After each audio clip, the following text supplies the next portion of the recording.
والعاقبة للمتقين والصلاة والسلام على سيد الأنبياء والمرسلين وعلى آله وأصحابه الطيبين الطاهرين أما بعد أعوذ بالله من الشيطان الرجيم بسم الله الرحمن الرحيم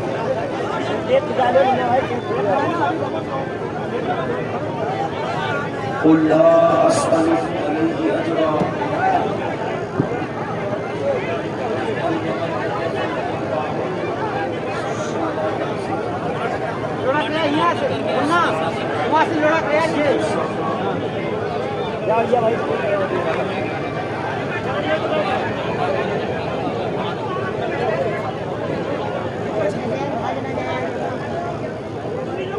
بھائی اب شروع ہونا ہے، آپ کو جس چیز کی ضرورت تھی اسے اعظم بندے بے سر و ساما مددی قبلۂ دن مددی کعبۂ ایمان مددی انتظار کرم دشمن عینی را اے خدا جو خدا بھی میں خدا کا مددی بگرداب بلا افتاد کشتی ضعیفہ نوشکارہ کو پشتی وحق خواجہ عثمان ہارون مدد کن مدد کن مدد کن یا معین الدین چشتی منبر پر رونق افروز برادر ذی وقار پیر سید وجیہ الدین صاحب قبلہ قادری برکاتی وہ جمیع عرش مقام سادات کرام علماء ذوی الاحترام حاضرین محفل عزت ماں پردہ نشین ماں اور بہنوں السلام علیکم ورحمۃ اللہ وبرکاتہ۔ انتہائی احترام و عقیدت کے ساتھ اپنی اور ساری کائنات کی مرکز عقیدت انیس بے کساں چارہ سازی درد مندم ہم غریبوں کے غمگسار ہم فقیروں کی ثروت شہریار ارم تاجدار حرم و بہار شفاعت شب اسرا کے دنیا نوشے بزم جنت دانائے سکل مولائے کل ختم الرسل خسرو خوباں سیاح لامتا وجہ کل فتح در اللہ المکنون سر اللہ المخزون عالم ما کانا وما یکون آبو دل انبیاء جانو دل اسفیاء مدلے ہر سعادت مقتع ہر سیادت خلاصہ کائنات فخر موجودات حضور احمد مجتبی محمد مصطفیٰ ارواحنا فدا صلی اللہ تعالی علیہ وآلہ وصحبہ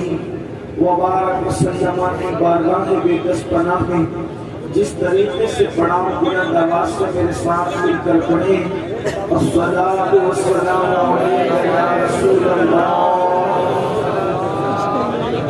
الصلاۃ والسلام علیک یا نبی اللہ الصلاۃ والسلام علیک یا حبیب اللہ وعلی آلک واصحابک یا نور اللہ صلی اللہ تعالی علیہ وسلم کیا بات رضا اس چمنستان کرم کی، کیا بات رضا اس چمنستان کرم کی، زہرا کی کلی جس میں حسین اور حسن آج کی محفل عظمت شہیدان کربلا اور اصلاح معاشرہ کے حوالے سے انعقاد پذیر ہے۔ اللہ تبارک و تعالی میری اور آپ سب کی حاضری کو اپنی بارگاہ میں قبولیت کا شرف عطا فرمائے اور آیہ کریمہ کے جس حصے کی تلاوت کی گئی ہے اللہ تبارک و تعالی اس کے متعلق مجھے حق کہنے اور آپ تمامی حضرات کو حق سن کر اس پر عمل کرنے اور اسے عام کرنے کی توفیق عطا فرمائے۔ رسول پاک صلی اللہ علیہ وسلم کی چاہیے اجرت نہیں چاہیے، کوئی بدلہ نہیں چاہیے، الا المودۃ فی القربى، بس میں اتنا چاہتا ہوں، اتنا چاہیے کہ بس تم میری اہل بیت سے، میرے قرابت داروں سے محبت کرو۔ سبحان اللہ۔ جب یہ آیت کریمہ نازل ہوئی تو اللہ کے رسول صلی اللہ علیہ وسلم سے صحابہ نے پوچھا کہ یا رسول اللہ صلی اللہ علیہ وسلم، ہمیں جو محبت کا حکم دیا گیا ہے تو ہم کن کن سے محبت کریں، اور ہمیں کن سے محبت کا حکم دیا گیا ہے؟ تو اللہ کے رسول صلی اللہ علیہ وسلم نے فرمایا جن سے تمہیں محبت کا حکم ہے وہ علی ہیں، وہ فاطمہ ہیں، وہ حسن ہیں اور حسین ہیں اور ان کی اولاد ہیں۔ یعنی اللہ رب العزت نے ہمیں محبت کا حکم دیا۔ اسی لیے صحابہ کرام رضوان اللہ تعالی علیہم اجمعین اہل بیت سے بے پناہ محبت کرتے تھے، بلکہ اکثر میں لوگوں سے کہتا ہوں کہ صحابہ نے اہل بیت سے جتنی محبت کی ہے اتنی محبت کوئی کسی سے کر ہی نہیں سکتا۔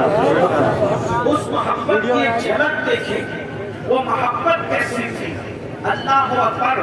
حضرت سیدنا ابو ہریرہ رضی اللہ تعالی عنہ ایک مرتبہ سیدنا امام حسین رضی اللہ تعالی عنہ کے جوتوں کو اپنے امامے کے شملے سے صاف کرتے ہیں۔ امامے کا شملہ اس کو کہتے ہیں۔ امامے کے شملے سے سیدنا امام حسین کے جوتے کے تلوے کو صاف کرتے ہیں، اور جب صاف کیا امام علی مقام نے فرمایا آپ ایسا کیوں کرتے ہیں اور آپ یہ کیوں کرتے ہیں؟ تو سیدنا ابو ہریرہ کہتے ہیں، فرماتے شہزادے حسین میں نے ان کانوں سے آپ کے نانا سے آپ کی جو فضیلت سنی ہے، آپ کے نانا نے آپ کے بارے میں جو باتیں مجھے بتائی ہے، اگر یہ باتیں میں لوگوں کو بتا دوں تو لوگ آپ کو زمین پر چلنے نہیں دیں، لوگ آپ کو کندھوں پہ اٹھا کر یہ شان ہے امام حسین رضی اللہ تعالیٰ عنہ کی۔ اور اللہ کے رسول علیہ السلام نے فرمایا کہ جس نے میرے حسین سے محبت کی وہ اللہ کا محبوب بن جاتا ہے۔ حسین پاک کی محبت انسان کو اللہ کا محبوب بنا دیتی ہے۔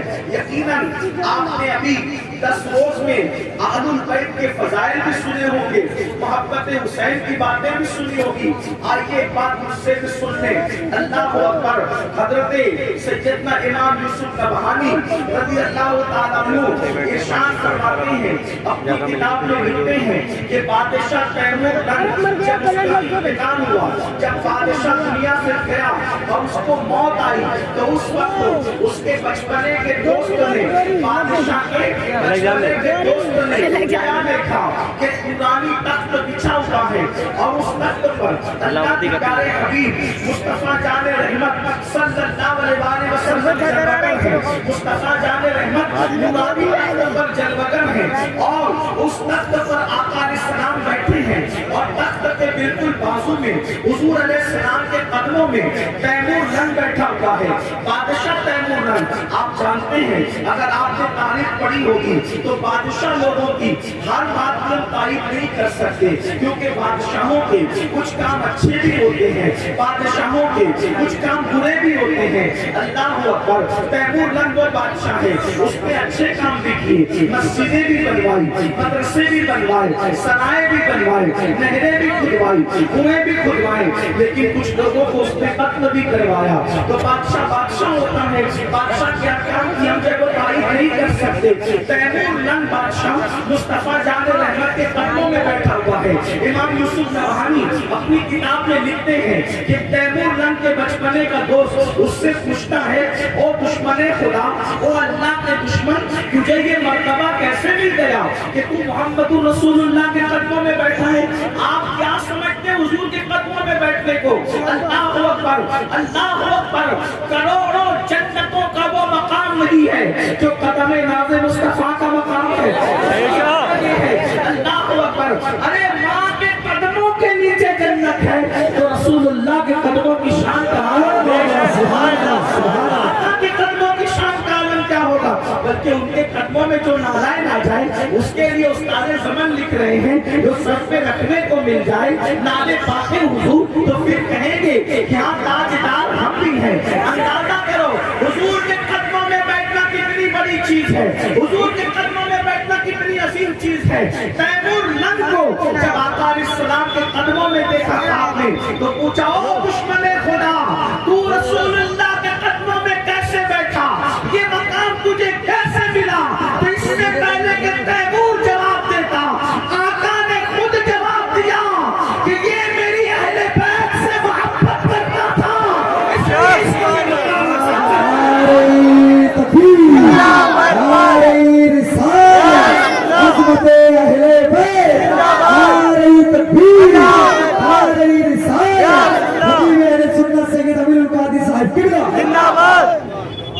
اب اہل بیت میں تو سبھی آتے ہیں, قیامت تک کے سادات اہل بیت میں ہیں.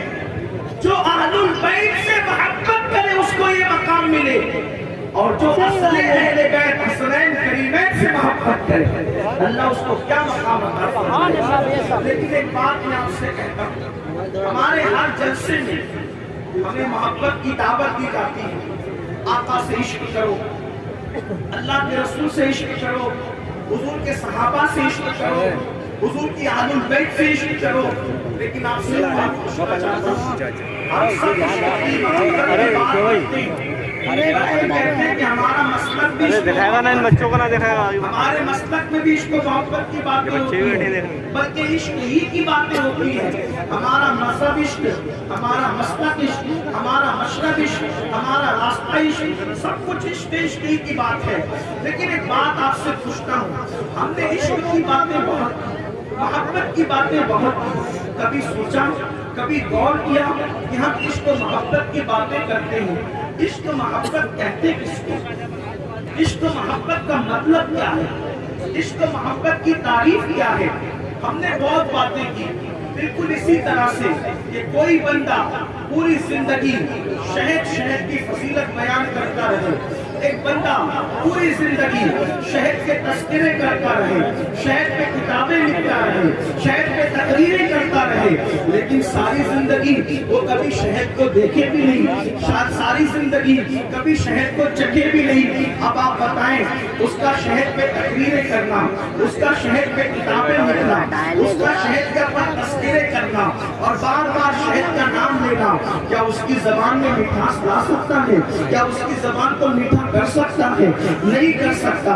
بلا تمثیل میرے بھائیوں اور میری عزیز بہنوں, اللہ اکبر, ہم نے بھی اسی طرح سے رسول اللہ کے عشق کی باتیں کی, حضور سے محبت کی باتیں کی, اہل البیت سے محبت کی باتیں کی, صحابہ سے محبت کی باتیں کی. لیکن ہم نے بتاؤ عشق کیا کب؟ بلکہ بڑی معذرت کے ساتھ ایک بات میں آپ سے کہتا ہوں, اور میری بات دھیان سے سننا, تھوڑی دیر میں زیادہ وقت آپ کا نہیں لوں گا, تھوڑی دیر آپ سے ایک بات کہنا چاہتا ہوں اور آپ کی توجہ چاہتا ہوں, بہنوں کی بھی توجہ چاہتا ہوں اور آپ کی بھی توجہ چاہتا ہوں. اگر آپ صرف بھیڑ اکٹھا کرنے آئے ہیں تو آپ کا کام ہو گیا, بھیڑ اکٹھا ہو گئی ہے. اور اگر آپ اللہ رسول کا ذکر سننے آئے ہیں تو پھر اللہ اس کے رسول کا ذکر سن لیجئے. تھوڑی دیر کسی کی بات سن کر جائیں.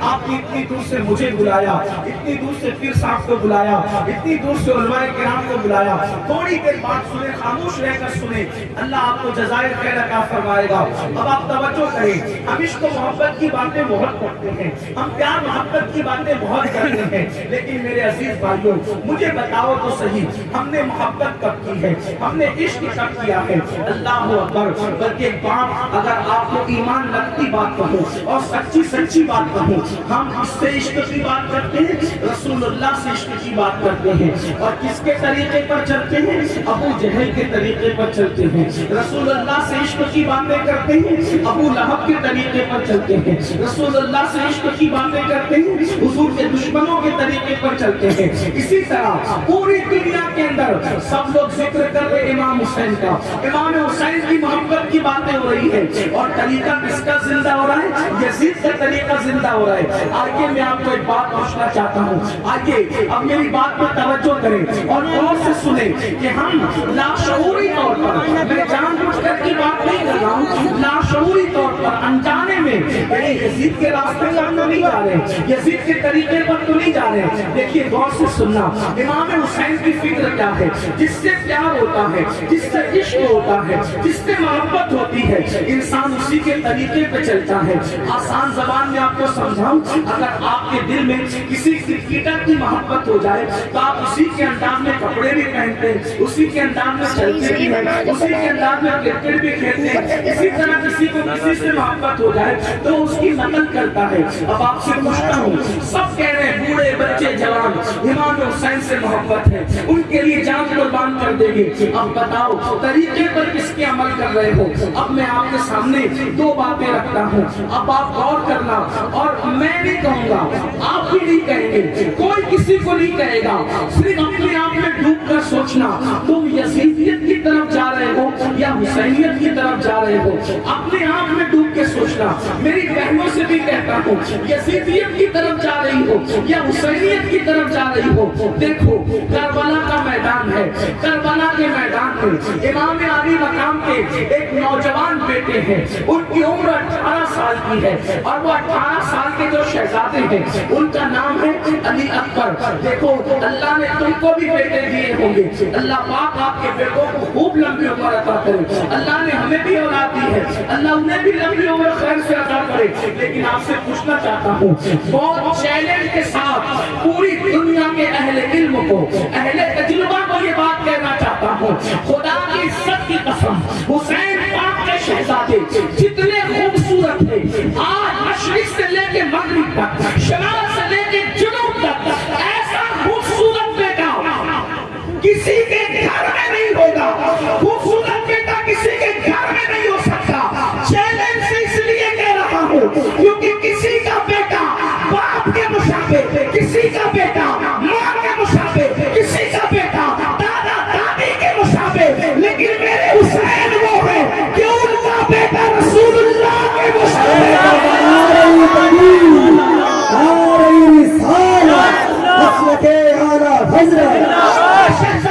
شہزادہ علی اکبر رسول اللہ کے مشابہ بناؤ. جو چہرہ حضور کی تصویر ہو وہ چہرہ کتنا خوبصورت ہوگا، وہ چہرہ کتنا حسین و جمیل ہوگا. لیکن اب آؤ کربلا کے میدان میں ایک طرف علی اکبر جیسا خوبصورت شہزادہ ہے، توجہ کرنا، ایک طرف علی اکبر جیسا خوبصورت شہزادہ ہے، دوسری طرف اللہ کا دین ہے. اب ذرا توجہ کرنا، حسینی ہو یا یزیدیت کی طرف جا رہے ہو، توجہ کرو، ماں اور بہنوں کی سب کی توجہ. ایک طرف علی اکبر جیسا شہزادہ ہے، ایک طرف اللہ کا دین ہے، غیر سے آواز آتی ہے، حسین کس کو بچاؤ گے اور کس کو قربان کرو گے؟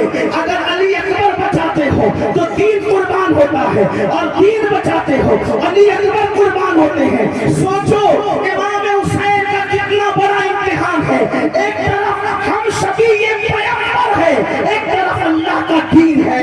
حسین فیصلہ کرتے ہیں علی اکبر کو خاک میں ملا دوں گا مگر اللہ کے دین کو خاک میں ملنے دے.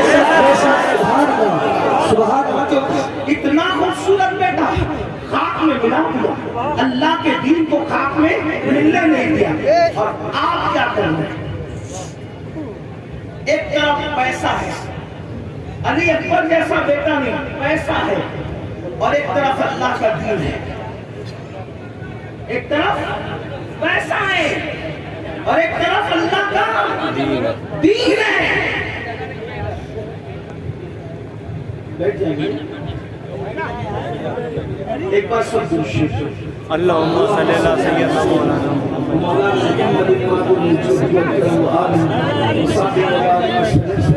السلام علیکم یا رسول اللہ.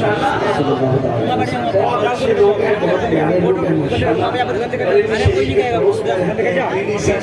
پڑوس میں رہتے ہیں، اتنے بڑے بڑے بزرگوں کے پڑوس میں رہتے ہو.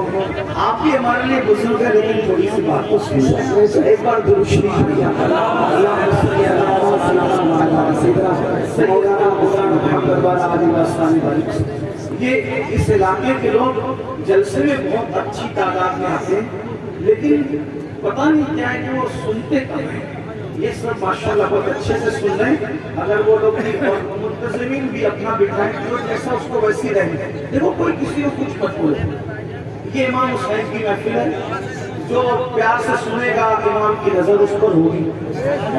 جو نہیں سنے گا وہ جانے امام جانے. آپ کچھ مت بولے.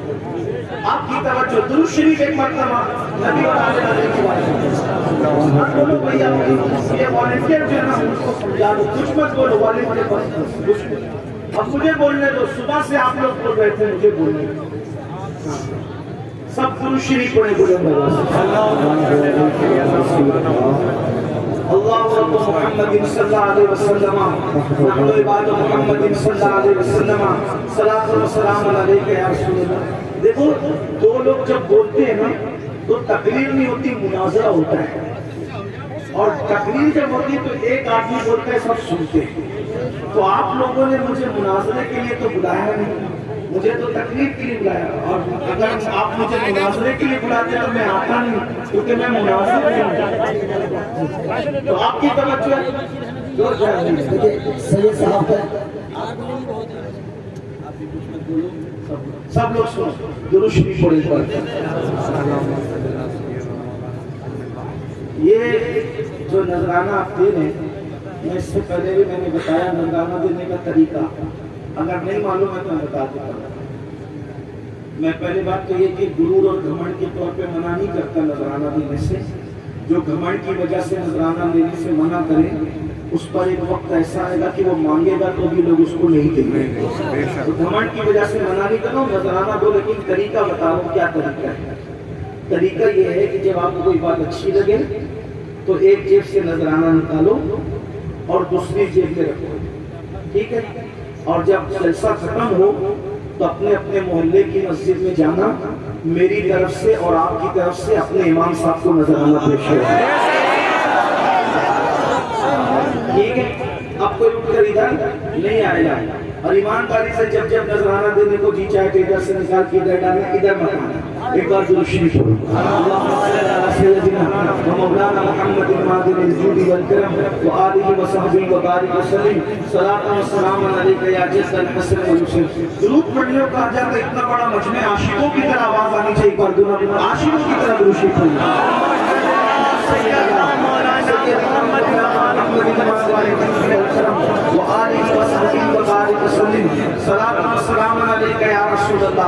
تو امام حسین کی فکر کیا ہے, امام حسین کا طریق کیا ہے؟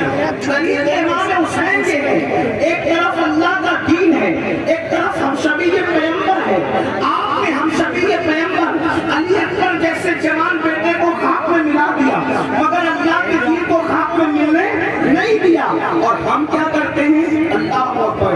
ایک طرف پیسہ ہے, ایک طرف اللہ کا دین ہے. ایک طرف پیسہ ہے, ایک طرف اللہ کا دین ہے. علی اکبر جیسا بیٹا بھی نہیں. اب علی اکبر جیسا بیٹا کسی کے گھر میں پیدا ہو بھی نہیں سکتا, بلکہ سیدوں کے گھر میں بھی اب علی اکبر جیسا بیٹا پیدا نہیں ہو سکتا. اللہ اکبر. توجہ فرمائے مسلمانوں, ایک طرف علی اکبر جیسا بیٹا, ایک طرف اللہ کا دین. اللہ کے دین پر اتنے خوبصورت بیٹے کو قربان کر دیا, لیکن ہماری فکر کیا ہے؟ ایک طرف پیسہ ہے, ایک طرف اللہ کا دین ہے. ہم پھر غیب سے آواز آتی ہے, بندے کس کو چنتا ہے؟ پیسے کو چنتا ہے یا اللہ کے دین کو چنتا ہے؟ اپنے آپ میں ڈوب کے سوچو, اپنے ضمیر کی عدالت میں کھڑے ہو کر خود فیصلہ کرو. اپنے من میں ڈوب کر باجا سراغ زندگی, تو اگر میرا نہیں بنتا نہ بن, اپنا تو بن. مجھے بتاؤ, جب اللہ کے دین اور پیسے کے درمیان ٹکراؤ ہوتا ہے تو اہمیت کس کو دیتے ہیں؟ اللہ کے دین کو اہمیت دیتے ہیں یا چند سکوں کو اہمیت دیتے ہیں؟ اگر آپ کہیں گے کہ دین کو اہمیت دیتے ہیں تو میں آپ کو سلام کرنے کے لیے تیار ہوں, لیکن بڑی معذرت کے ساتھ آپ سب سے جھوٹ بول سکتے ہو, اپنے ضمیر سے جھوٹ نہیں بول سکتے. بتاؤ آج دین کو کچلتے ہو کہ نہیں پیسے کے لیے؟ اسی پیسے کے لیے جھوٹ بولتے ہو. دین کچلا تو نہیں کچلا, اسی پیسے کے لیے سود کے دھندے کرتے ہو.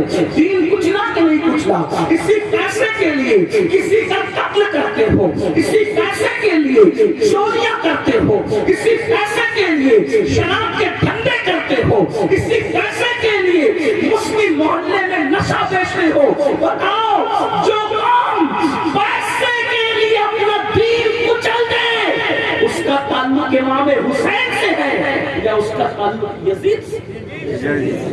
کچھ نہ بولو, کچھ سوچو. اگر دین پہ قربانی دے رہے, دین پر قربانی دے رہے ہو, دین پہ سب کچھ قربان کر رہے ہو, تو قیامت کے دن امام حسین کے ساتھ اٹھنا نصیب ہوگا.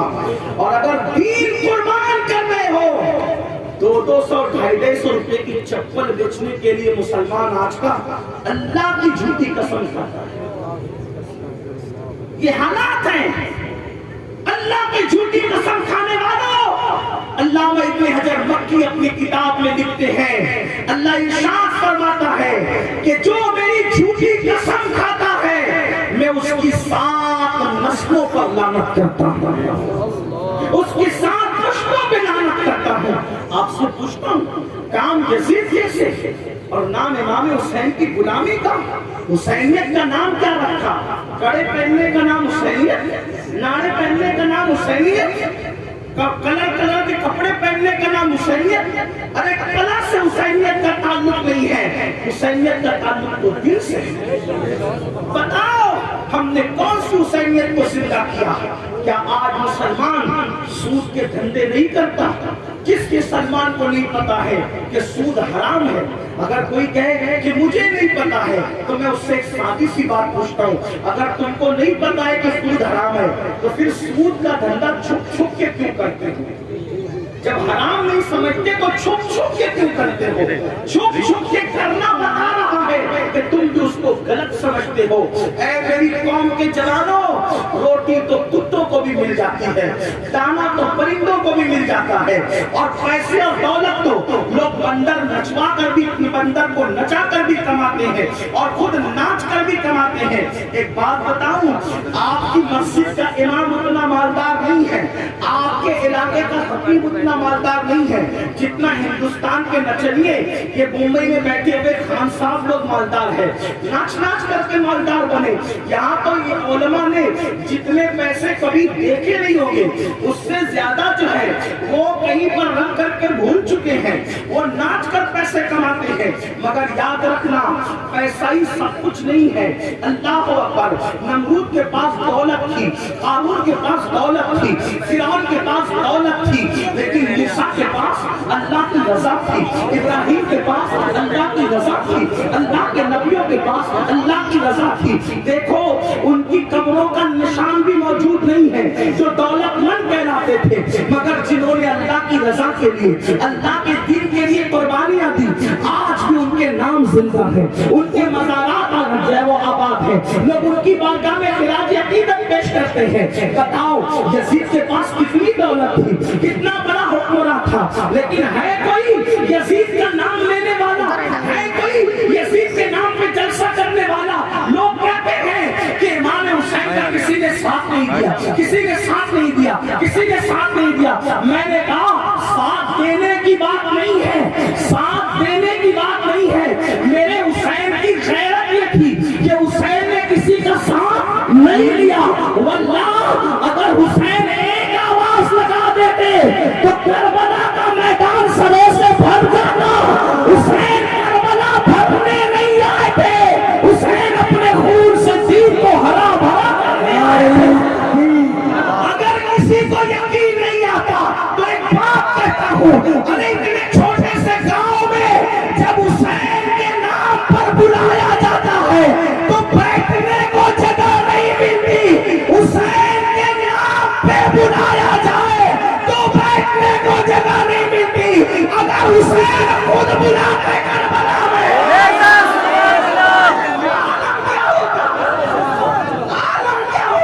اسی مجمع کو دیکھ کر کتنا چھوٹا سا دیہات, چھوٹا سا گاؤں, آپ اندازہ کریں, مگر امام حسین کربلا میں کرامت دکھانے نہیں, اللہ کا دین بچانے آئے. اور امام حسین نے بتایا کہ دین کی اہمیت کیا ہے. آج ہمارے نزدیک دین کی اہمیت کیا ہے. آپ کو ایک بات بتاؤں, امام علی مقام انا جدی علیہ السلام کی جب شہادت ہوئی، امام شہید ہوئے، آپ نے جام شہادت نوش فرما لیا، آپ کا گلا کاٹ دیا گیا، آپ کے جسم کو کچلنے کے لیے 10 گھوڑے مقرر کیے گئے، آپ کے کپڑے بھی اتارے گئے اور 10 گھوڑوں کے پیر سے آپ کے جسم کو کچلا گیا۔ جتنی لاشیں پہلے سے پڑی ہوئی تھی ان ساری لاشوں کو اٹھا کر میدان میں لایا گیا، انہیں کاٹا گیا، سر کو نکالا گیا اور سر کاٹ کے نکال کے لاشوں پہ گھوڑے دوڑائے گئے۔ اور اسی پہ بس نہیں، استاد زمان علامہ حسن بریلوی یہاں تک لکھتے ہیں کہ بیویوں کے زیور تک چھینے، کان کی بالیاں تک چھینی، حتیٰ کہ ان ظالموں نے بیویوں کے دوپٹے تک چھین لیے۔ صدو الفاضل علامہ سید نعیم الدین مراد آبادی لکھتے ہیں، استاد زمان لکھتے ہیں، ہمارے مستند معتبر علماء لکھتے ہیں، بیویوں کے سر سے دوپٹے تک چھینے، جن کے سر کے دوپٹوں کو کبھی کسی اجنبی مرد نے نہیں دیکھا، جن کے گھر میں جبریل اجازت کے بغیر نہ آئے، اللہ اکبر، ان کے دوپٹے تک چھین لیے۔ سیدہ شہزادی سکینہ جس کی عمر شریف صرف 7 سال کی تھی، کتنی؟ صرف 7۔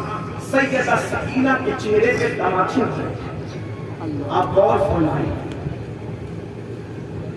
چھوٹے چھوٹے بچے یتیم ہیں، بیویاں بیوہ ہیں، کٹی پٹی لاشیں پڑی ہوئی ہیں، لاشوں پہ گھوڑے دوڑ چکے ہیں۔ تھوڑا تصور میں لاؤ، یہاں بیٹھنے کی بجائے تصور میں کربلا چلو اور سوچو اور غور کرو، جب اپنے شوہر کی، اپنے بھائیوں کی، اپنے بھتیجوں کی، اپنے بیٹوں کی، اپنے بھانجوں کی لاشوں پر گھوڑے دوڑتے ہوئے اور ان لاشوں کو کچلتے ہوئے ان خواتین نے دیکھا ہوگا تو ان کے دل کتنے چھلنے ہوئے ہوں گے۔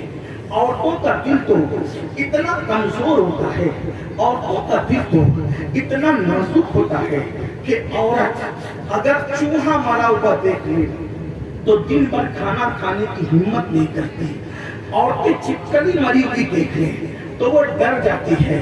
محلے میں اگر کسی ایک کا ایکسیڈنٹ ہو جائے نوجوان کا تو پورا محلہ غم میں ڈوب جاتا ہے، کئی دن تک کے عورتیں گھر میں سوگ مناتی ہے، بیٹا کسی کا ہے، سارا محلہ روتا ہے۔ ماں باپ سے بے وفائی کر کے کوئی حسینی کیسے بن سکتا ہے؟ آپ کہیں گے حسینیت میں ماں باپ کا کیا تعلق؟ سنو کیا تعلق۔ کسی نے امام حسین سے پوچھا، حسین تم نے کبھی اپنی امی کے ساتھ ایک برتن میں بیٹھ کے کھانا نہیں کھایا؟ توجہ غور کرنا، یہ ادب کا تصور ماں کا دنیا کا کوئی بڑے سے بڑا مفکر سوچ نہیں سکتا جو امام حسین نے کر دکھایا۔ اگر آپ کی توجہ ہے تو سنیں، امام علی مقام سے پوچھا، حسین تم کہتے ہو کہ ایک برتن میں کبھی تم نے اپنی ماں کے ساتھ کھانا نہیں کھایا، تمہاری امی تو بہت نیک تھی، تمہاری امی تو بہت نیک تھی، نیکوں کے ساتھ ایک دسترخوان پر بیٹھ کر کھانا کھانے سے مغفرت کی بشارت ہے، تمہاری امی تو بہت نیک تھی۔ جب کوئی کہتا ہے کہ تمہاری امی تو بہت نیک تھی امام حسین کو، تو مجھے یہ لگتا ہے کہ مجھے تھوڑی وضاحت کرنی چاہیے۔ وضاحت کرنی چاہیے کا مطلب یہ ہے کہ کوئی یہ نہ سمجھے کہ رابعہ بصری کی طرح نیک تھی۔ ہزاروں رابعہ بصری کا تقویٰ سمٹ آتا ہے تو فاطمہ الزہرا کے پلوں کا نچوڑ بنتا ہے۔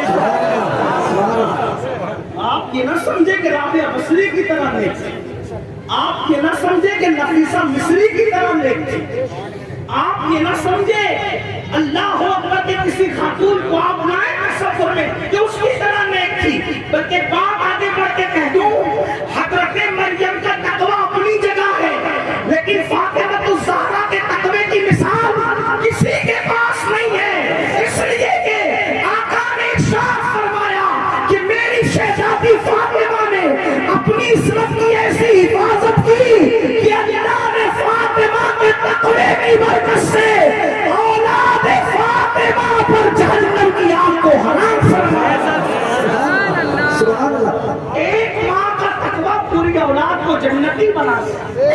غور تو فرمائیں، ایک ماں کا تقویٰ پوری اولاد کو. اسی لیے اعلیٰ حضرت امام احمد رضا خان محدث برنگی فتاوی رضویہ میں لکھتے ہیں کہ جو عند اللہ سادات ہیں، علماء کی توجہ، عند اللہ کی تشریح نہیں کروں گا، عوام کے سامنے یہ صرف علماء کی بات ہے. جو عند اللہ سادات ہیں وہ کچھ بھی کریں، عند اللہ جو ہے، پہلی بات تو جو عند اللہ ہے وہ کچھ بھی نہیں کرتے، کیونکہ وہی مجدہ ہے، یہ بات خیال رکھنا. لیکن بہرحال امام احمد رضا امام تو پھر امام ہے، وہ کہتے ہیں جو عند اللہ سادات ہیں اللہ نے ان پر جہنم کی آگ کو حرام کر دیا، وہ جہنم میں کبھی جائیں گے نہیں، ان کا ٹھکانہ جنت ہے، ان کا ٹھکانہ جنت ہے، وہ جنتی میں جانے والے عند اللہ جو سادات ہیں. اللہ اکبر. تو سیدہ فاطمہ کتنی نیک کہ جس کی نیکی نے پوری نسل کو جنتی بنا، ان کی پوری نسل، جس کا تقویٰ پوری نسل کو کفایت کرے اسے سیدہ فاطمہ الزہرا کہتے ہیں. کتنی نیک تھی، کتنی نیک. آئیے اعلیٰ حضرت کی بات آئی تو آگے عرض کروں. اتنی نیک تھی کسی عورت کی سیرت میں میں نے کم از کم نہیں پڑھا طالب علم ہونے کی حیثیت سے. اتنی نیک تھی کہ جس کے سر کے دوپٹے کو مرد تو مرد ہے کبھی چاند و سورج میں بھی نہیں دیکھا. جس کے سر کے دوپٹے کو بہنوں کی توجہ چاہتا ہے. میری مائیں اور بہنیں کنیز فاطمہ بننے کا دعویٰ کرتی ہیں لیکن وہ مردوں سے کھلے بات بھی کرتی ہیں. سب ایسی نہیں ہے، لیکن آج عورتیں آزادی چاہتی اور کہتی ہیں کہ کیا ہوتا ہے. ارے کیا ہوتا ہے؟ سیدہ کی زندگی دیکھو میری بہنوں، جس کے سر کے دوپٹے کو مرد تو مرد کبھی چاند و سورج میں بھی نہیں دیکھا. اور یہ کون کہہ رہا ہے؟ بلا تحقیق جس نے پوری زندگی کبھی بات نہیں کی وہ مجدد اعظم 14ویں صدی کہہ رہا ہے. کس لب و لہجے میں کہہ رہے ہیں؟ کہتے جس کا آنچل نہ دیکھا مہو محل نے، جس کا آنچل نہ دیکھا مہو محل نے، اس ردائے نزاہت پہ لاکھوں اس کے سر کے دوپٹے کو چاہتا. ایسی نیک عورت اسی کے گھر میں ہے، اگر بات آ گئی تو بات اور اس کا. لوگ کہتے ہیں ہمیں دیکھو، کچھ لوگ اپنے آپ کو دکھاتے ہو، ہمیں دیکھو، ہماری عظمت کا اندازہ لگاؤ کہ جب ہم آتے ہیں سیاسی لیڈر کھڑے ہو جاتے ہیں، جب ہم آتے ہیں علماء کھڑے ہو جاتے ہیں، جب ہم آتے ہیں پیر صاحب لوگ بھی کھڑے ہو جاتے ہیں، جب ہم آتے ہیں سید صاحب لوگ بھی کھڑے ہو جاتے ہیں. اندازہ کیا ہمارے آنے پر سب کھڑے ہوتے ہیں. ہم نے کہا بالکل اندازہ کر لیا، لیکن ایک اندازہ آپ بھی کر لیں.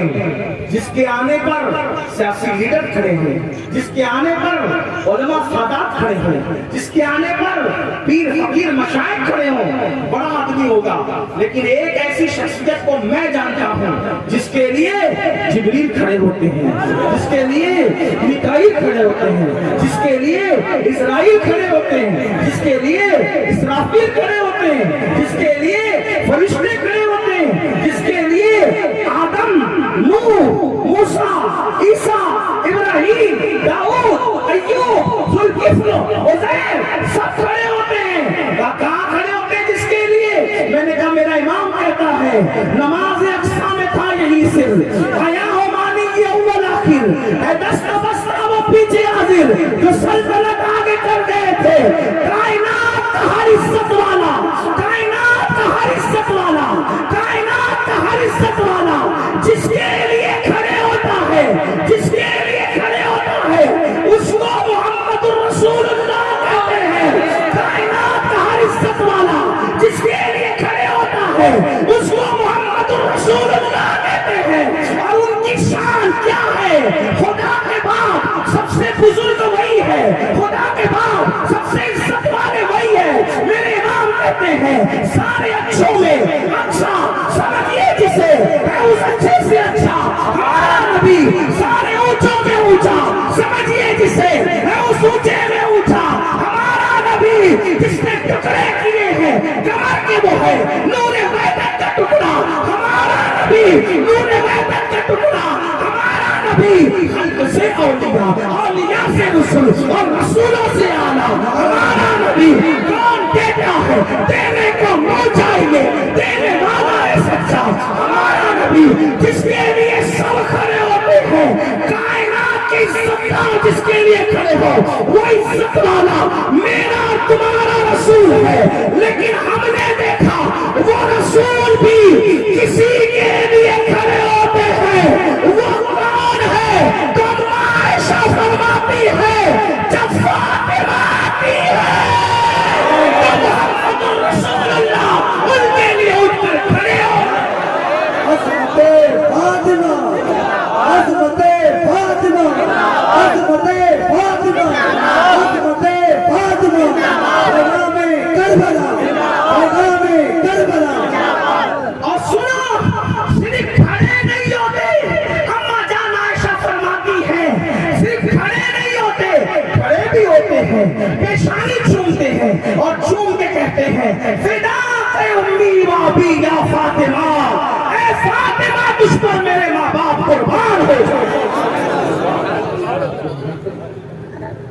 وہ کھولنا ضروری ہے پردہ مت کھولیے موت خراب ہو جائے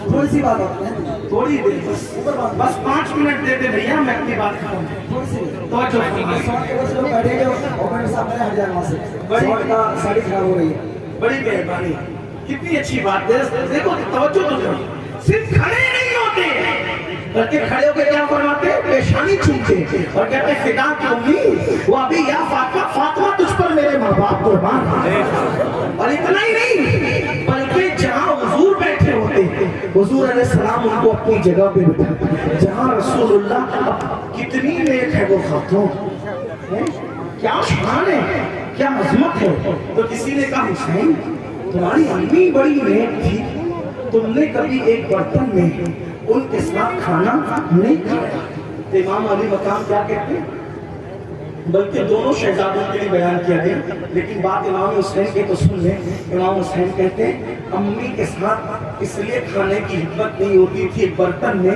کہ میں سوچتا تھا کہ امی کی نظر کسی لقمے پہ جائے اور مجھے اطلاع نہ ہو اور وہ لقمہ اطلاع نہ ہونے کی وجہ سے میں اٹھا کر اس کو منہ میں ڈال لوں تو امی کی بے ادبی ہو جائے گی تو اللہ کو کیا جواب دوں گا ماں کی نظر جس لقمے پہ جائے اور اس لقمے پر مجھے اطلاع نہ ہو اور وہ میں اٹھا کر کھا لوں تو ماں کی کہیں بے ادبی نہ ہو جائے اس لیے میں اپنی ماں کے ساتھ ایک برتن میں کھانے کے لیے نہیں بیٹھتا تھا اب آپ اندازہ کریں آج اللہ اللہ امام حسین کا شہدائی اپنے آپ کو میرا بھائی کہلاتا ہے لیکن ماں اگر دوا کے لیے پیسے مانگے وہ کہتا ہے کہ کتنے پیسے دوں تمہیں کیا سب تمہیں پہ لٹا دوں سب تمہیں پہ خرچ کر دوں اپنے لیے کچھ نہ رکھوں اللہ اکبر ایک دور وہ تھا ماں باپ اچھی اچھی غذائیں پکتی تھی اچھی اچھے غذائیں گھر میں آتی تھی مٹھائیاں آتی تھی پھل فروٹ گھر میں آتے تھے تو ماں چھپا چھپا کر ہمارے لیے رکھتی تھی اور آج ہم اپنے ماں باپ سے دولت چھپا چھپا کے رکھتے ہیں اپنے ماں باپ کو نہیں بتاتے بتاؤ جس کے دل میں ماں باپ سے وفا نہیں اس کا حسینیت سے تعلق کیا ہے جس کے دل میں بھائی کے لیے دغا ہے اس کا حسینیت سے تعلق کیا ہے اگر آپ سنتے تو میں اس عنوان پر گفتگو کرتا کربلا مکمل وفا کا نام ہے لیکن آپ حضرات نے چونکہ مجھے بہت اچھے سے سنا اور وقت بھی پورا ہو گیا اور 1 گھنٹے کا ٹائم تھا عصر کا وقت قریب ہے انشاءاللہ رات میں جہاں پر جلسہ ہے آج اگر آپ وہاں آتے ہیں تو رات میں اگر آپ نے سننے کا ماحول بنایا تو میرا عنوان رات کو ہوگا انشاءاللہ حسین وفاؤں کی انتہا کا نام ہے حسین وفاؤں کی انتہا کا نام ہے حسین عشق کی انتہا کا نام ہے اگر آپ آئے اور سننے کا ماحول بنائے آپ نے ویسے اچھے سے سنا لیکن یاد رکھیے جب میں اصلاحی بیان کرتا ہوں تو کوئی چلائے پکار کرے ادھر کھڑے ادھر بیٹھے ہو مجھے کوئی فرق نہیں پڑتا میں بیان کر لیتا ہوں لیکن جب میں آقاؤں کی زندگی بیان کرتا ہوں تو میرا دل چاہتا ہے کہ پورا مجمع میرے ساتھ رہے کس نے کہ آقاؤں کی بے ادبی نہیں ہونا چاہیے میرا ایمان ایمان ہے کہ جب میں جس آقا کا نام لیتا ہوں وہ آقا ہماری طرف متوجہ ہوتے ہیں. تو آقا متوجہ اور غلام ادھر ادھر دماغ لگائیں، یہ آقاؤں کی بے ادبی ہے. اس لیے میں معذرت چاہتا ہوں، اصلاحی بیان کراؤ کتنا ہی شور کر لو، لیکن جب میرے آقاؤں کا بالخصوص بنجتن پاک اور خلفائے راشدین کا ذکر ہو پھر مجمع ادھر ادھر بات کرے تو ذرا اچھا نہیں لگتا. آپ نے اچھے سے سنا، بڑی مہربانی آپ کی. اللہ آپ سب کو خوش رکھے، جزائے خیر دے، آنا قبول فرمائے، آپ سب کی مرادیں پوری فرمائے. اور آپ سے بس اتنی التجا کرتا ہوں کہ آپ لوگ بہت بڑی تعداد میں ہیں اور میں اکیلا ہوں، اگر آپ سب مجھ پہ ٹوٹ پڑیں گے تو میرے لیے مشکل ہوگی. اس لیے آپ حضرات مجھے صلاۃ السلام اور دعا کے بعد میں عزت سے آیا ہوں، مجھے عزت سے چلے جانے دیجیے گا. آپ کا بڑا احسان مند رہوں گا. السلام علیکم ورحمۃ اللہ وبرکاتہ.